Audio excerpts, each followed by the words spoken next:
The truth is, fear hates movement. That's one of our philosophies here at Do the Damn Thing, is that fear hates movement. And the truth is that when you're in movement, you are tricking your mind, you are distracting your mind from the fear that it's trying to feed on.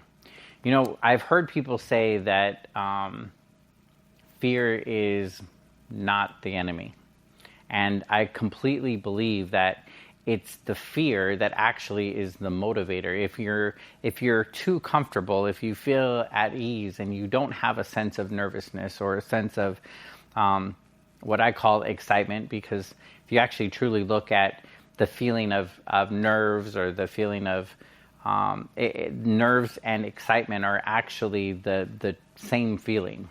We just label them different. So if you think about when you're nervous, you get the butterflies in your stomach and you kind of feel nauseous. And there are times that you are excited about something, and with that excitement, you have the butterflies, and sometimes you feel a little bit of like nauseousness inside.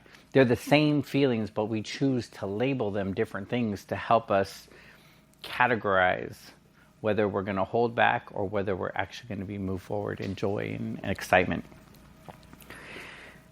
Fear, if you are not feeling a sense of that excitement, that nervousness, and you feel comfortable in where you are, then you're not growing. I remember my dad used to tell me, if you're not growing, you're falling behind, because the world is constantly moving forward. Look at how we are in AI today. I mean, that for sure.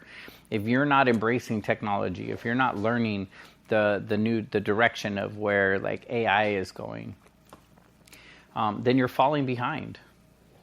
I used to laugh and tease my dad, just my parents in general, when we would talk about technology, and they were like, we used to do it like this, and why you got this, and this phone, I don't know how to work this stupid thing. He uses other words, but I don't know how to work this stupid thing. And I would tell him, I said, Dad, this is where we're going. Like, you have to learn. You don't have to learn all of it. You don't have to use all of it, but you need to be able to stay up to date with things, because the world is constantly changing. Thoughts and beliefs are changing. As more knowledge is out there, people are making different moves. Fear is not your enemy. Inaction is actually your enemy.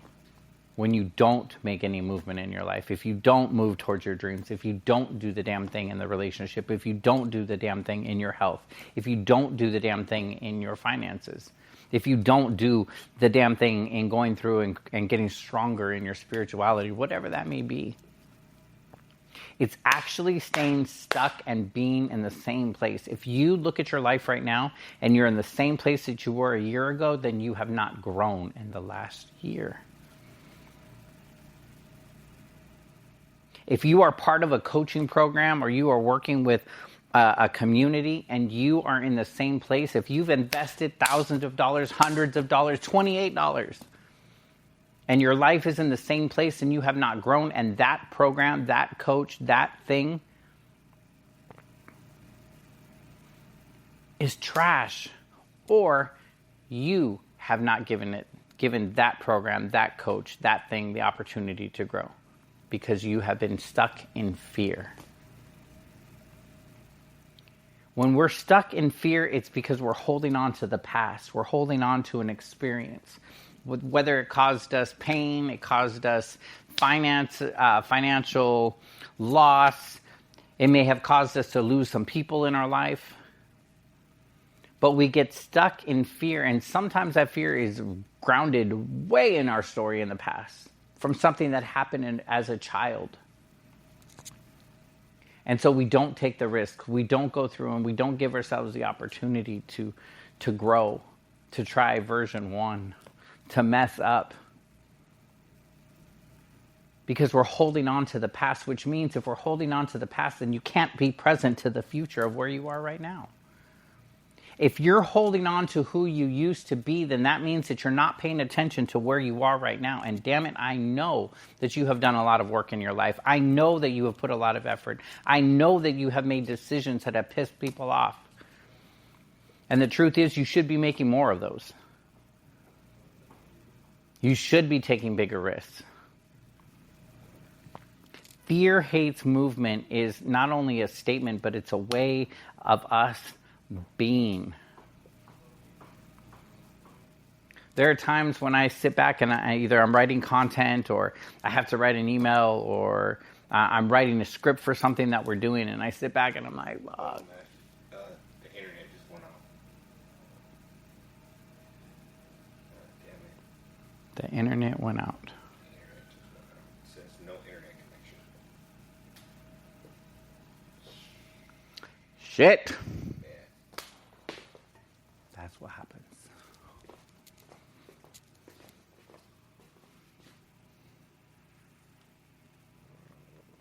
Kayla, do you have internet?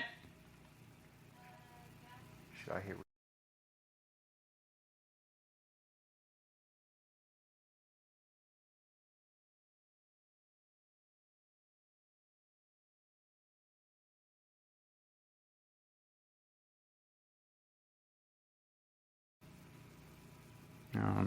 Lower this so that I can see the band. We got full bars. Which one are you connected to? No, I know. Never mind. I'll answer my own question. So stop. Let me just stop. It's still recording? Yeah, it's still recording. Do you know where I left off? You said.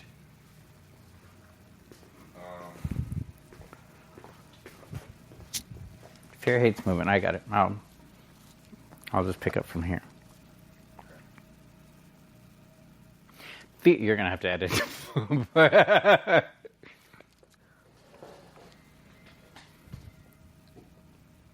Fear hates movement is not just a statement. It's a way of being. It's the truth.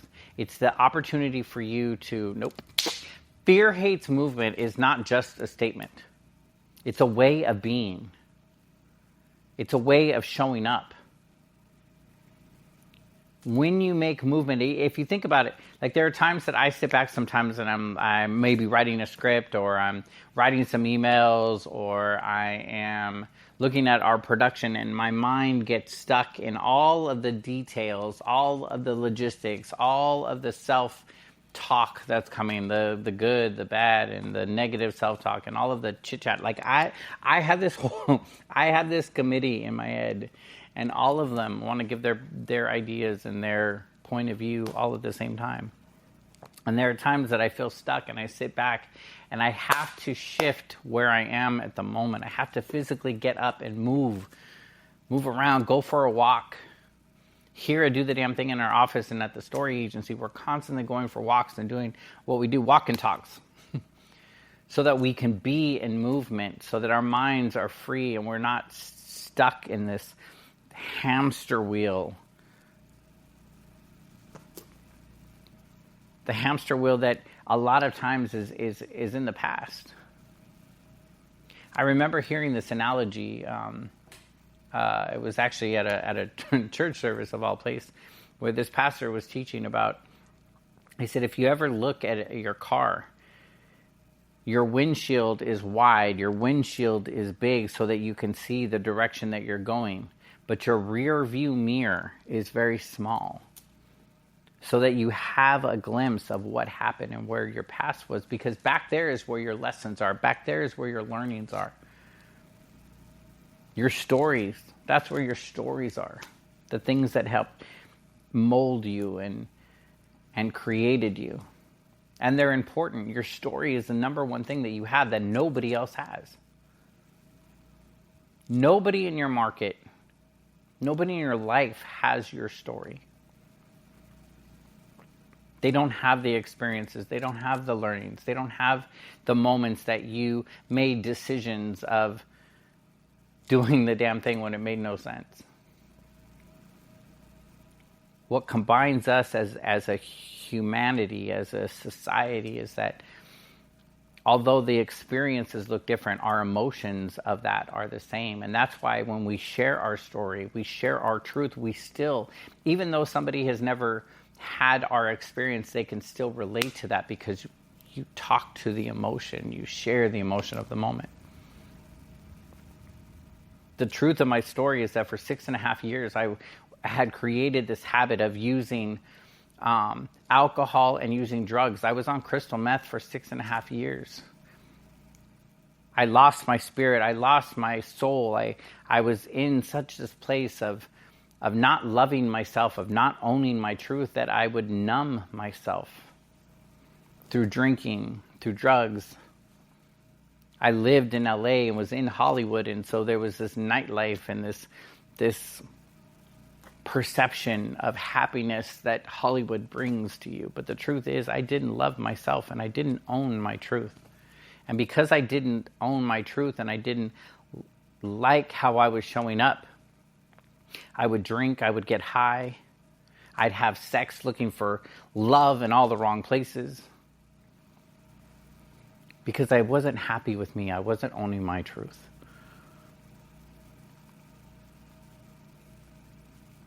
I wasn't showing up for me.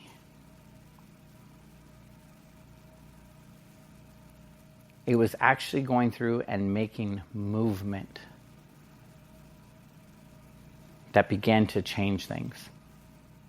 Movement in thinking, movement in physicality. One of the greatest things is that if you're not happy in where you are in life, look at your environment.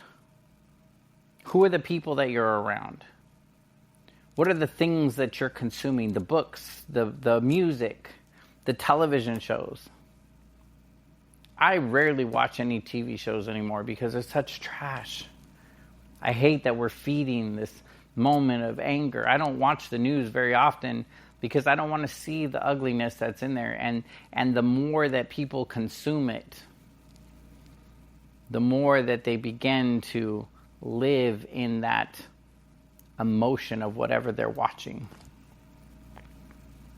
When you think about television, television is telling a vision. Television. And when you turn on a television, you watch a channel that is channeling a message. And when you turn on and you watch that particular channel, whether it be a Fox News, CNN,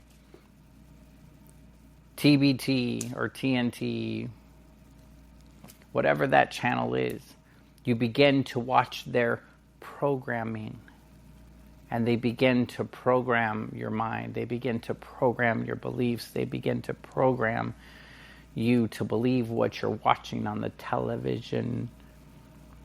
So they give you the vision, you tune into the channel, and then they begin to program you. I want you to, right now, take a inventory. What are you watching? What music are you listening to? What type of content do you watch on social media? Who are you listening to? Shit, even as you listen to me, like I'm sharing a message, I'm sharing a vision because I see the vision of you doing the damn thing and living the life that you truly want. It's a choice. You have to make a clear decision. What do you want in your life? And then you go through and you consume the content that actually gets you into the direction that you want. Fear hates movement because it stops you from being stuck. It gets you present. Fear doesn't want you to be in the moment. Fear doesn't want you to be in what's possible.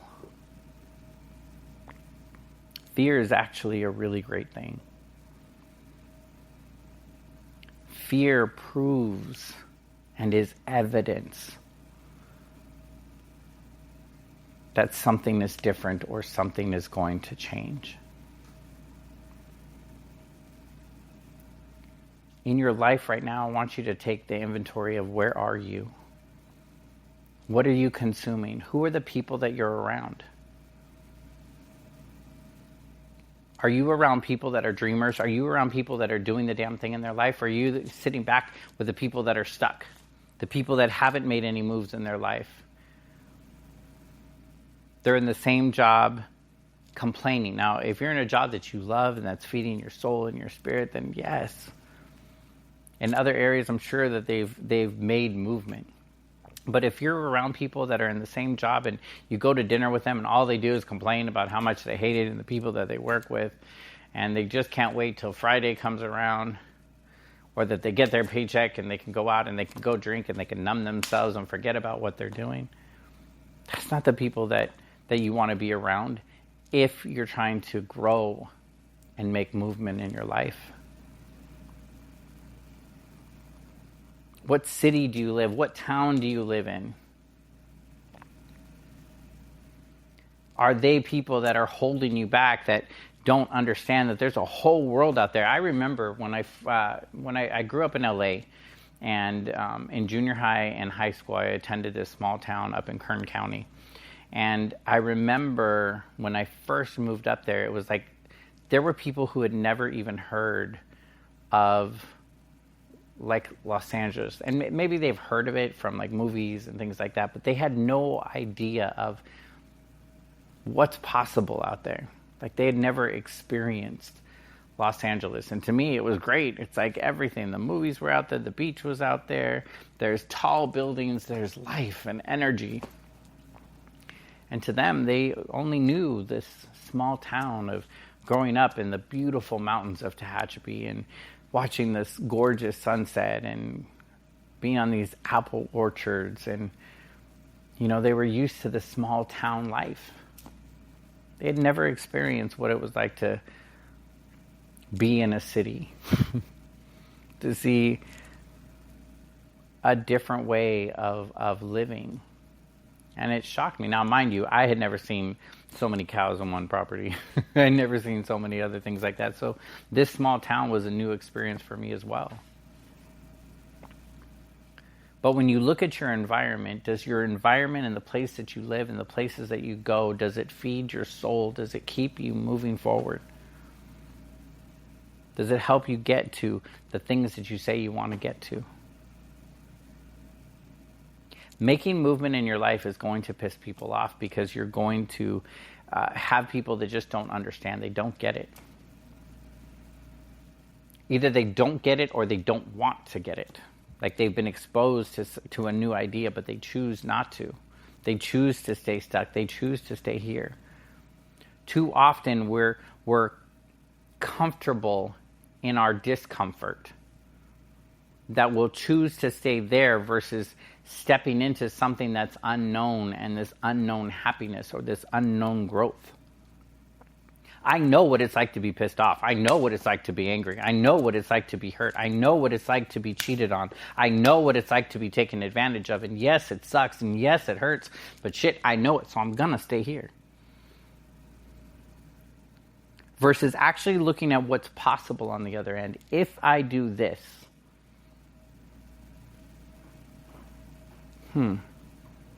you're telling me if I go over here, I might find happiness. You're telling me that if I make the decision or I begin to tell my story and I clear out the people that are not in my life, you're telling me that I can be happier? What? It's a different story than what's over here. And so we sit here, we're like, nope, I'm going to stay right here. Versus giving yourself the opportunity to see something different, to live in something different. Fear wants us to be here. The truth is, fear is a way of protecting ourselves. Because there's a possibility of getting hurt by doing something different. And our brain is wired so that we don't get hurt, so that we don't feel the pain. It's just like when we teach a kid, don't touch the hot stove.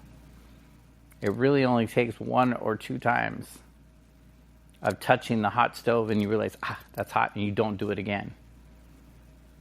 Or if you're like me, when you're cooking tortillas on an open flame, you do it real quick. You flip it real fast so that you don't burn yourself. Your brain is wired to help protect you, and so it keeps you in that fear. It keeps you in this moment of don't do that because you're going to get hurt. And the truth is that when you're doing the damn thing, there are moments that you are going to feel. You're going to feel growth. And we may label it as pain. Yeah, it's going to hurt. Yeah, there are going to be some people that we have to let go of. Yeah, there are going to be some relationships that we're going to need to end. Yes, it may require us to close a business that we've been building. Yes, it's going to require us to move into a different location. But by making that movement, you're going to get to the happiness, to the joy, and to the peace of mind that you deserve. That I believe God created you, created me, created us all to experience. Stop making excuses. Stop living in your past. Bring your past with you. But remember that the view and the rear view mirror is small. But your windshield to the future is so wide and so clear. Go out and do the damn thing. And remember, fear hates movement.